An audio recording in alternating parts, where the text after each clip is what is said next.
If a stranger in a coffee shop asked you, "When has God shown up in your life?" you might find the question a little odd. But if you paused, chances are you'd have a story to tell. At St. Mark's, we believe God is at work everywhere, and everyone has a God encounter story. Inspired by StoryCorps, this Lent we're introducing GodCorps, an opportunity to record a short interview and share an experience of God at work in your life. We'd love to hear your story. Hey, Lorrie, it's great to see you. It's great to see you, Taylor. Yeah, I'm glad that we can sit down today and share a little bit of our experiences with God. So thank you for taking the time to do that. Me too. So we'll go ahead. I'm going to ask you a question. This is the first time that we've gotten to do this together, but I'm excited to hear what you have to say. Can you tell me the story of a time when God spoke to you? Well, I have been thinking about this a lot, and I will say that I listened to God speaking to me on Tuesday when I texted you and said, "Taylor, you want to do this?" It's a little intimidating, but not that much. But it's like, okay, let's do it. And on that day, Brian and I read your devotional. And the funny part is that we're obviously more than a week behind because your devotional was from a couple weeks ago.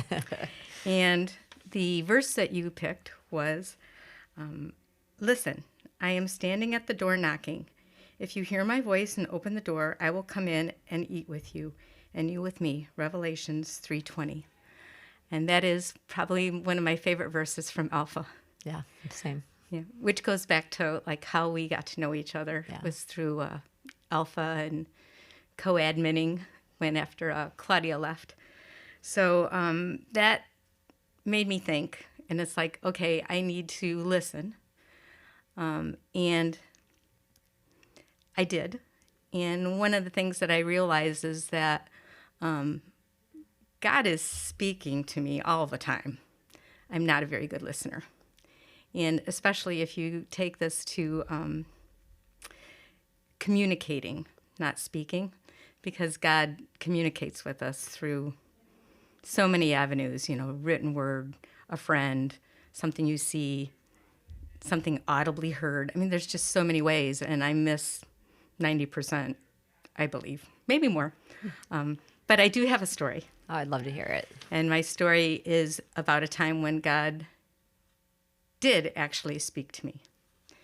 And it was on October 2nd, 2010. And I am not a person that remembers dates. There's some people that, it just comes to them. And I'm not that person. But I remember this.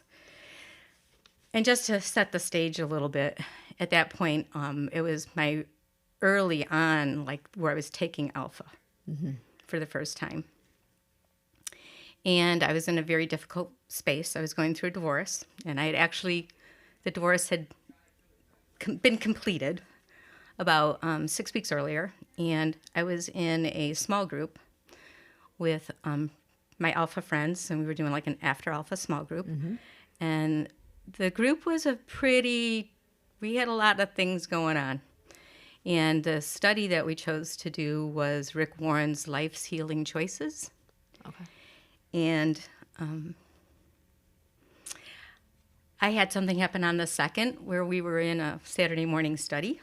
And I had discovered something about the situation of my divorce, which there's always anger, there's always pain, there's always it takes two, but I did not want to see things. And there was hard evidence of something that had contributed to the divorce. And when I went to the study time together, I acknowledged to my group and to myself that I realized that in 5 minutes, I could do more damage, that I was like a volcano ready to erupt because of the anger that I was holding inside and the hurt, that I could do more damage in 5 minutes than my ex-husband could do in 5 years, which was really difficult to acknowledge. Yeah. And so here's where God spoke to me. Yeah. And I believe it was that night or shortly thereafter. I was asleep, in a deep sleep. And the kids weren't home. They were with their dad that weekend. I was in a deep sleep, and I woke up to the word Nahum in my mind. A voice. Yeah. A real voice. And I got up. It's in the middle of the night. And I'm like, what is Nahum? That's how long ago it was. Yeah. I'm like, I think it's a book in the Bible. And so I went and I looked up Nahum, and it's the shortest book in the Bible. There's only 3 chapters. And I read it. And Nahum means comfort. Wow. But when you read Nahum, it's all about vengeance. It's all about, like, let vengeance be mine. Like, and it's really not a comforting book in the Bible, except for a couple little passages. And what I took away from this was, like, God telling me, like, you need to worry about you. You need to lean into me and take my comfort and learn from me, learn how to forgive, and go forward with your life and make a good life for you and your family, including your ex-husband, because you're not going to not parent. Yeah. You know, you still have to parent, and leave the rest to me. Wow. And that's when God spoke to me in a very real voice. Wow. Now, in that time, did you know right away, like, this is God speaking, or is it more retrospectively that now you see? No, I knew. You knew. I knew. Yeah, that's pretty profound in the middle of the night to wake up and something very not specific or obvious for that. Right. And it was, and I went back to sleep. I was about to say, could you go back to sleep? I was like, were you up the rest of the night? Nope, I went back to sleep. So you felt almost like an inner peace of, like, yes, the clarity. Yeah. And to just, like, okay, what are you going to do with this? You can stoke your anger. You can, like, feed your fire. Or are you going to turn away from that and do something different with God's help? Right.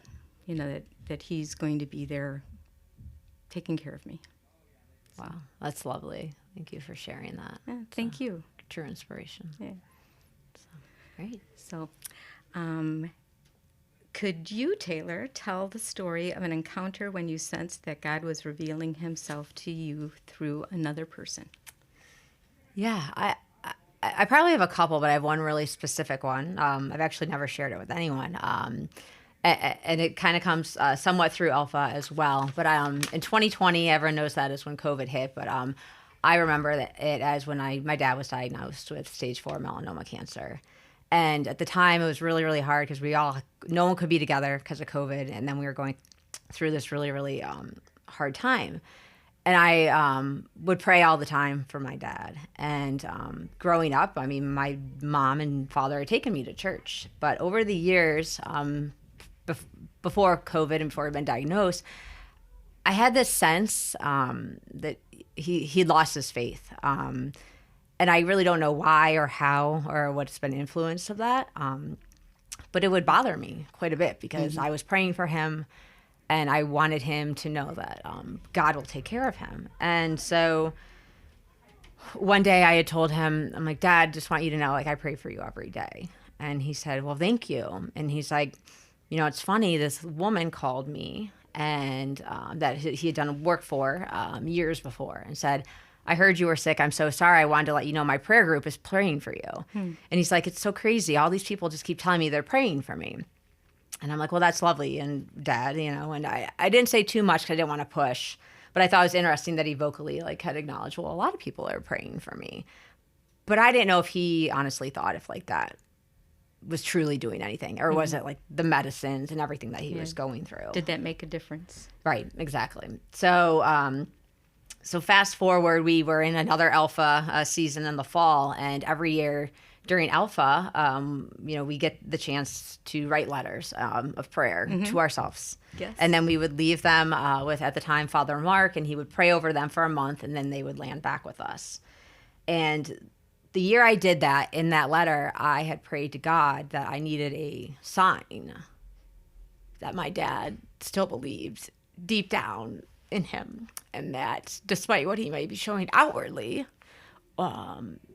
that there was still hope, because I have a big fear that if he doesn't believe, when he goes, where will he be? And so I had prayed. I'm like, please give me a sign that deep down, regardless of what, like he's showing on the outside and not going to church, like there is a faith. And that year for Christmas, my dad and stepmom were with us, and we all came to church for the pageant. And for years, my dad hadn't gone up for a long time for communion.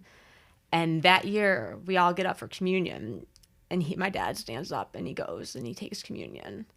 And I knew in that moment that was God speaking to me, that I know deep down, and my dad deep down like does believe in him and God and everything. And it was the most beautiful moment, because nobody knew, like, until I'm telling you right now, nobody's known that like that was a prayer that I had like asked many, many times and had been praying over.